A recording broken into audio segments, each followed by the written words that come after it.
So riding trails blind can not only be risky, but also it can be really rewarding, relying on your natural instinct and skill to get you down the trail. This is something that will work on bike park trails and on natural trails out in the wilds. So here are our top tips for getting the most out of riding tracks blind.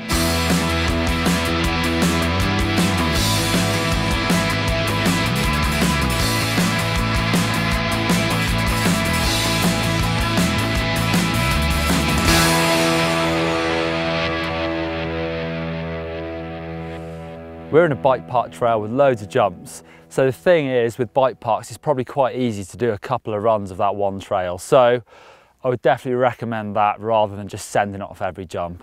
This trail's probably got 60 jumps on it, and trying to remember which one is which is definitely a hard thing. And you just don't know how long that jump is or how big it is or if it's a double or whatever. So this jump is completely blind until I get to here, and now I can see it's slightly hipped and it's not very long considering the speed I'm coming in with. So it'd be very easy to overshoot this or send it into that bank. Maybe stop at the top of the trail, watch some people ride down, or just do one slow run first, get a feel for the jumps before you try sending them. So you can see this tight turn behind me. There's definitively two lines, low and high. The high line usually will open up the corner for you and allow you to carry more momentum through that turn. This is good practice when riding trails blind. I go.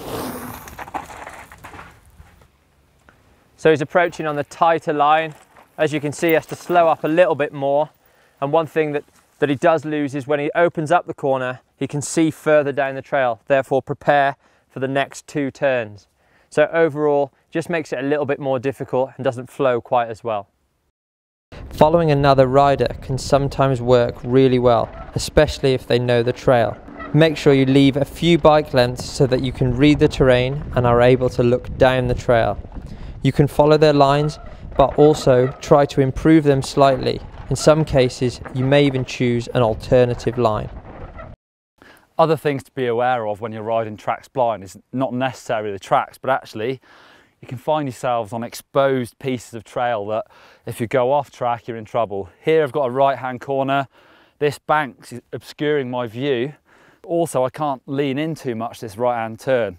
And obviously to the left-hand side of me, big exposed piece of trail, there's a big drop. If I go off there, that can get pretty serious. So it goes back to that one skill I talk about a lot in our skills videos. It's looking where you need to be going and not where you don't want to be. So try and keep your head up and almost ignore this big drop to your left. Okay, so on the approach, I can see down the trail there's a huge rock roll.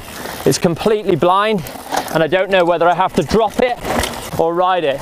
At that pace, I would be unable to drop it. I would advise with obstacles like this that you really stop, have a look. Here's another one, it's far more visible. I'm able to do that one because I can see my landing and beyond down the trail. So there's riding tracks blind. It's something that I really enjoy doing, and I've done a lot of it from racing enduro. For more videos from GMBN, click up here for how to ride steep descents and click down here for how to jump higher. And lovely weed, click on us to subscribe to GMBN.